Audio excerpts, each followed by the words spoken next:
guess what? Hey. We'll be back once again. The name of the book, of course, I'm holding up. I'll Be Back, written by our good friend Shep Hyken. Shep Hyken, of course, is the Chief Amazement Officer at Shepard Presentations. He is a keynote speaker, a famous one at that. Got to meet him when I was introduced to keynote speaking. In 2017, I was introduced to Shep. You've had such an impact on us on the show that we got to get you back. We got to get you in studio at some point, if for no other reason, for you to play, just play with the band. I want to do that, and thank you very much. I can hear you guys now. I was panicking. I can't hear these guys. Hey, what are they saying? Hey, you look good, man. Thank you, man. You know, it's stress. And cheeseburgers. You see this? I had a full head of hair 2 years ago. I know you did. I met you. Stress. You look like Elvis when I met you. Hey, let's talk about trust. As you pointed out on your talking points here today, trust expert David Horsager says everything of value is built on trust. You pay more for a trusted brand, and you'll pay more for a trusted keynote speaker. Expand on that for us. Yeah. So trust is it. I mean, here's what we need. I think any company, you know the old saying, people want to do business with people they know, like, and trust. Mm-hmm. Well, the knowing and liking is easy, especially in North America compared to other countries. It's like almost automatic. If I present a good image, you're going to start to like, I kind of like these guys. Yeah. But trust is a different story. It has to happen over time. It's an emotional connection. And when you create the trust, you create this bond, and people say, why would I consider doing business with someone else? That's why Horsager's work, who I've been following forever, since he started in this business, he says, like you said, a lack of trust is your biggest expense. If you don't have customers that trust the company that you work for, you are at risk of losing that customer to a competitor. You know, and they say, and I think I learned this from you. Well, easier to keep, not that.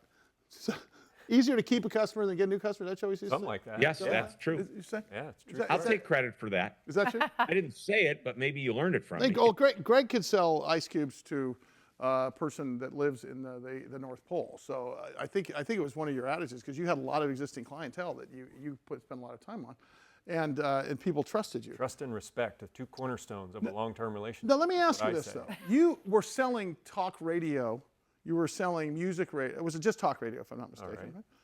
Well, the most untrustworthy people sometimes are the people that are on the air yapping into a microphone. The talking heads is what we call So it. right. So what you were selling were the amount of listeners that person. You weren't necessarily selling me personally. The audience. Sometimes you were, but I mean overall. The audience. Okay. Mm-hmm. How do you gain trust in an untrustworthy business? And I'm not talking media here. I'm talking about. Let's talk about the social media space. Let's talk about.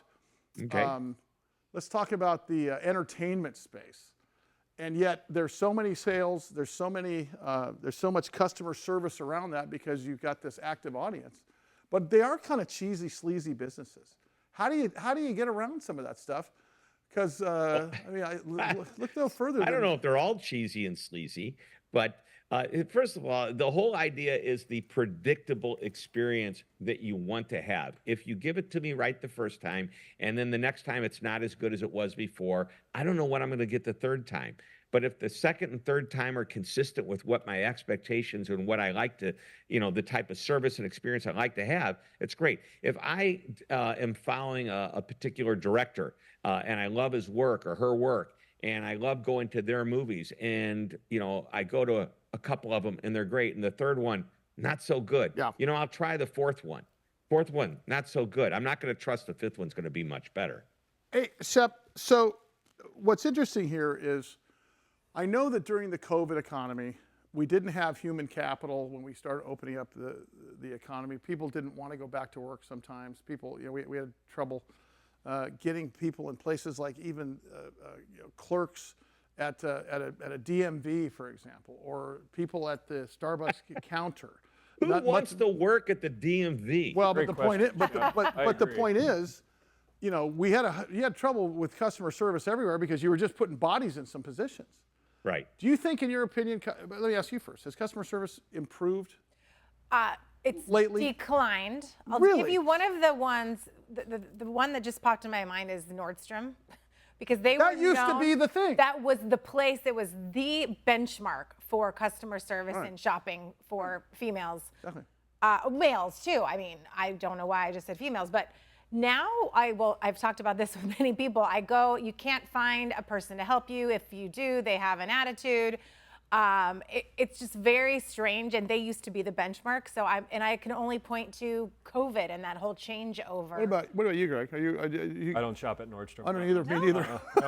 No. But You look like a Nordstrom kind of guy. But you have Thank little you, Mary. kids, and you deal with customer service as much as anybody. Is it about the same as it always was for you? I think so. Yeah. Yeah. I think what's interesting for me is what kills me, and it does have something to do with me trusting a business, is when the person at the front confuses their own popularity with the popularity of the business.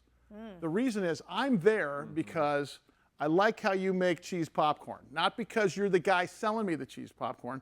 And it bothers me that the business would hire someone and it comes back to the thing I always talk to you about, the disconnect between what they think they're hiring and what is actually going to the public.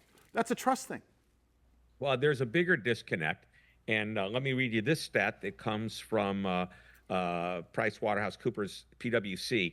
90% of executives think customers highly trust their companies. However, only 30% actually do. Oh my God. That's a 60% gap That's in crazy. perception. And you got to narrow that gap or else, I mean, it's a disaster waiting to happen. Shep, you talk to business leaders all the time. You do this for a living. They're your clients. Yes. They're your audience. They're your keynote speaking Q&A at the end of the day. And why do you think this persists? Because I go back to the people at the top of the hotel chain think they know what's going on in the restaurant, in the coffee shop, but they don't, right? And why do you think there continues to be a disconnect? Is it just a flat-out communication? Because our communication access is better than ever. Communication. They're not getting the real information from the front line. If they are getting it, they're discounting some of it. Number two, they need to get out of their offices and down to that restaurant. They need to get out of their office and out in the field. Anheuser-Busch, and I wrote about this in my first book in the late 1980s. I wrote about this program where executives once a quarter had to go out with a truck salesman and go actually talk to people who owned grocery stores and bought their product or owned a bar or a restaurant so that they could see what's really happening in the field. And, you know, all that does is, number one, it endears the company to the customer because, hey, I just met the executive. Number two, it lets that executive know this is what I'm seeing out there in the field. And it eliminates that disconnect. And it starts to create that consistent experience we want customers to have because we understand what customers want and what they're going through. Hey, Shep, before we let you out of here today, where can people find you if they want to come see you speak, and how do they get a hold of you if they want to hire you? Okay, well, gosh, just go to Hyken, HYKEN.com. Thanks for asking. There you go, buddy. Yeah. Get I in love San it. Diego. We need to get you in here. Customer I can't experience, wait. driving growth tomorrow, and of course, he'll be back because that's what his book says. All right. Be back.